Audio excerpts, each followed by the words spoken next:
పొన్నం ప్రభాకర్ గారే అంటా ఉన్నారు. నేను దాసోజు శ్రవణ్ బీఆర్ఎస్ పార్టీ పక్షాన అంటే మీరు అనుకోవచ్చు.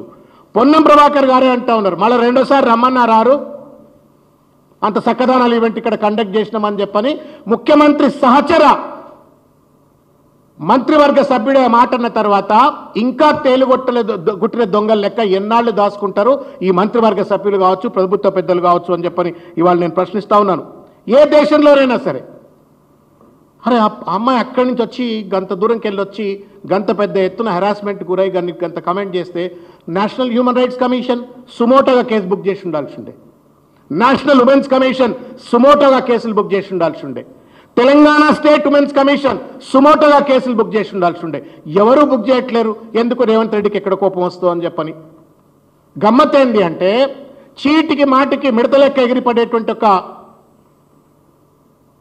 పెనం మీద పోపుగింజ ఎగిరిపడేటువంటి ఒక బీఆర్ఎస్ అనగానే బండి సంజయ్ గారు గింత పెద్ద ఈవెంట్ జరిగింది, భారత మాతాకు జై అంటారు కదా మీరు. భారత మాతాకు జై అంటారు, మహిళలను తల్లిగా చూడాలంటారు. ఒక ప్రెస్ కాన్ఫరెన్స్ అయినా ఈ మహిళల చేసిన కమెంట్ల పైన బీజేపీ వాళ్ళు చేసినరా? ఆయన కేంద్ర హోంశాఖ మంత్రి. నేను అడుగుతా ఉన్నా, it's a matter of law and order. If a woman is being abused, sexually harassed, it's a matter of law and order. ఎందుకు ఒక హోం మంత్రిగా నువ్వే ఆర్డర్ చేసి ఉండొచ్చు బండి సంజయ్ గారు. నేషనల్ ఉమెన్స్ కమిషన్ కు you'd made a request to women's commission, national human rights commission enquiry చేయమని చెప్పని అడుగుండాల్సి ఉండే. ఎందుకు అడగట్లేరు? ఏం అక్రమ సంబంధాలు రేవంత్ రెడ్డి గారితో మీకు? ఏం అక్రమ సంబంధాలు ఈ ప్రభుత్వంతో? పేరుకేమో బీజేపీ కాంగ్రెస్ పిల్లియలు అంటారు. రేవంత్ రెడ్డి ప్రభుత్వం చేసిన తప్పిదాలను మాత్రం ఎక్కడా కూడా ప్రశ్నించకుండా ఇవాళ ఒక దుర్మార్గమైన ఒక వైఖరికి పాల్పడతా ఉన్నారు. ఇది ఎంతవరకు న్యాయం అని చెప్పని అడుగుతా ఉన్నారు.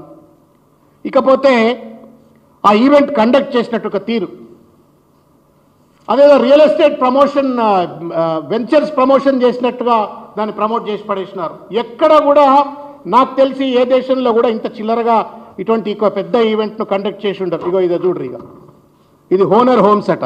ఎవరైనా రేవంత్ రెడ్డి చుట్టమా? తెలంగాణకు అల్లుడా? 200 కోట్ల రూపాయల ప్రభుత్వ సొమ్ముతో నువ్వు ఖర్చు పెడుతుంటే ఈ రియల్ ఎస్టేట్ ప్లాట్లు అమ్మేటోళ్ళ కంపెనీలను ఇంత పెద్ద మహిళా కంటెస్టెంట్లతో నువ్వు అడ్వర్టైజ్మెంట్ చేయించడం ఏంటి? Is this not shame? సిగ్గు కాదా ఇది? నేను ఒక ఇంటర్నేషనల్ ఈవెంట్ అంటే ఏ international CNN, Fox news, New York Times, Washington DC ఇటువంటి ఒక పెద్ద పెద్ద పత్రికలన్నీ వస్తాయి. వాళ్ళందరూ వచ్చి దీన్ని ఏదో పెద్ద ఈవెంట్గా దీన్ని కవర్ చేస్తారేమని చూస్తే మన లోకల్ ఛానల్, భారతదేశంలో ఉన్నట్టుగా నేషనల్ మీడియా కూడా చక్కగా కవర్ చేసిన పాపాల పోల. I don't think even regional channels also have given any lives. ఏమనంటే యూట్యూబ్లలో లైవ్లు ఇచ్చిండ్రు తప్ప లైవ్ కవరేజెస్ మాత్రం ఈవెంట్స్ ఎక్కడ ఇచ్చినట్టుగా లేదు. నా రీజనల్ ఛానల్స్ ఇవ్వలే, నా నేషనల్ లెవెల్లో ఉన్నటువంటి ఛానల్స్ ఇవ్వలే, ఇంటర్నేషనల్ ఛానల్స్ అయితే దాఖలా లేవు. మరి ఏం ఈవెంట్ కండక్ట్ చేసినవా? ఏం ప్రతిష్ట? ఏం అంతర్జాతీయ పెట్టుబడులు తీసుకొస్తా అని చెప్పినావంటే పెట్టుబడులు కాదు కానీ పేరును మాత్రం రేవంత్ రెడ్డి ఖరాబ్ చేసి పడేసినాడు. తెలంగాణ ప్రతిష్టను సర్వనాశనం చేసి పడేసినాడు. ఇంకొకటి, మీరు ఈవెంట్లో పార్టిసిపేట్ అయినటువంటి ఒక వాళ్ళ ఫోటోగ్రాఫ్స్ చూస్తూ ఉంటే అనిపిస్తుంది ఇవన్నీ రేవంత్ రెడ్డి గారు పార్టిసిపేట్ అయినటువంటిది. ఇది ఎక్కడ కథ అంటే మన దేశంలోనే మిస్ వరల్డ్ ఉంది.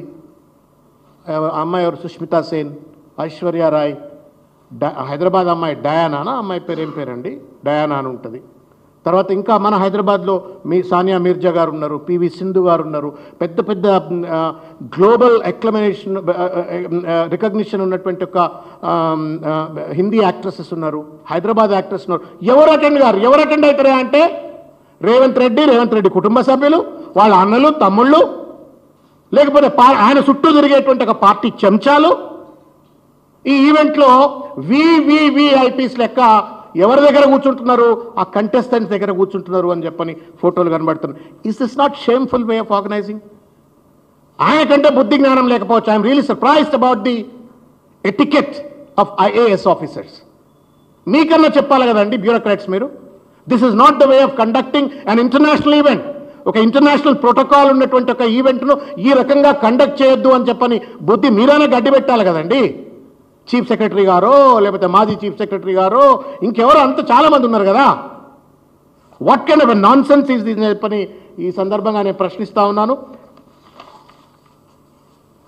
ఇగో ఇంకొకటి చూపల్లి కృష్ణారావు గారు అంటున్నారు మ్యాగీపై విచారణ లేదు అంటాడు. ప్రభుత్వం ఇచ్చేటువంటి ఒక వార్తల లీకులు గ్రీకులు ఏంటి అంటే మేము ఎంక్వైరీ కమిటీ చేసినామంటారు. ఎవరు అమ్మాయి ముగ్గురు IPS officers women IPS officers తోటి కమిటీ చేసినామని అంటున్నారు. కమిటీ వేసినరా వేయలేదా క్లారిటీ లేదు. ఆ కమిటీ వేస్తే వాళ్ళు ఏ రకమైనటువంటి ఎవిడెన్సెస్ను పరిగణలోకి తీసుకున్నారో దానికి ఇంతవరకు సరి అయినటువంటి ఆధారాలు లేవు. సీసీటీవీ ఫుటేజ్ని ఏమైనా ఎగ్జామిన్ చేసినరా ఆధారాలు లేవు. ఆ రిపోర్ట్ని ఏమైనా సబ్మిట్ చేసినారా ఆధారాలు లేవు. ఆ సబ్మిట్ చేసిన తర్వాత ఏం చర్యలు తీసుకున్నారు అంటే ఇంతవరకు కూడా ప్రభుత్వం చెప్పట్లేం. మీ తాత జాగిరా ప్రభుత్వం అంటే అంతర్జాతీయ స్థలిపైన ఒక విదేశీ వనిత వచ్చి భారతదేశం అది కూడా తెలంగాణ నిర్వహించిన ఒక ప్రతిష్టాత్మకమైన ఈవెంట్లో నన్ను వ్యభిచారిగా చూసినారు అని చెప్పని ఆ తల్లి చెప్తే విచారణ చేయకపోవటానికి మీ ఇంట్లో జరిగిన ఈవెంట్ ఇదేమన్నా? Is this not a shameful thing on the government? ఇవాళ అందుకని చెప్పనే మేము ఒక ఆర్టీఐ అప్లికేషన్ వేయదలుచుకున్నాం. ఎందుకంటే వీళ్ళని వదిలిపెట్టదలుచుకోలేదు. రేవంత్ రెడ్డి ప్రతిదాన్ని కూడా ఏదో మాట్లాడతాడు, ఆయన ప్రభుత్వం ఏదో మాట్లాడుతుంది, దాటవేత ధోరణికి పాల్పడుతూ తప్పించుకొని తిరుగుతున్నారు. మేము ఒక ఆర్టీఐ అప్లికేషన్ వేస్తూ ఉన్నాము. కాన్స్టిట్యూషన్ ఆఫ్ ఎంక్వైరీ కమిటీ ఎప్పుడు జరిగింది, ఎట్లా జరిగింది, దాని ఆర్డర్ ఏంది చెప్పాలా, దాని టర్మ్స్ ఆఫ్ రెఫరెన్స్ ఏందో చెప్పాలా, ఆ ఎంక్వైరీ రిపోర్ట్ సబ్మిట్ చేసిందా చెప్పాలా, సీసీటీవీ ఫుటేజ్ను మీరు ఏం పరిగణలోకి తీసుకొని ఒక నిర్ణయానికి వచ్చిండ్రు, మొత్తానికి అన్ని రకాలైనటువంటి ఒక వివరాలన్నీ కూడా పొందుపరుస్తూ ఒక ఆర్టీఐ అప్లికేషన్ను మేము ప్రభుత్వానికి దాఖలు చేస్తూ ఉన్నాము. ఇది సాధికారికంగా దీన్ని పంపిస్తాము. తప్పనిసరిగా ఈ సమాచారాన్ని ప్రజల దృష్టిలోకి పెట్టాలని చెప్పని కోరుతా ఉన్నాను. చివరికి ఒక ముఖ్యమైన ఒక విషయం, ఈ మధ్య సోషల్ మీడియాలో 2-3 రోజుల నుంచి ఒకళ్ళిద్దరు పేర్లు వస్తూ ఉన్నాయి, వీళ్ళు ఏదో పక్కనున్నారు అని చెప్పని.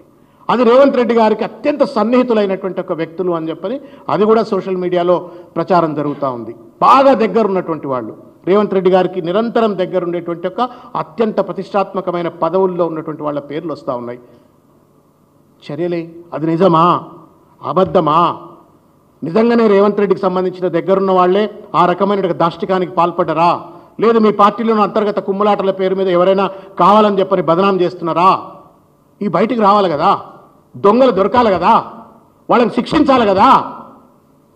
కాబట్టి నేను విజ్ఞప్తి చేస్తూ ఉన్నాను రేవంత్ రెడ్డి గారికి, ఇది మీ ప్రైవేట్ తెలంగాణ మీ ప్రైవేట్ ఎస్టేటు కాదు, ఆ ఈవెంట్ మీ ఫ్యామిలీ ఈవెంట్ కాదు, ఇది ప్రజల ఈవెంటు, ప్రజల సొమ్ముతో నిర్వహించిన ఈవెంట్. కాబట్టి దీనికి జవాబుదారీగా ఉండాలా.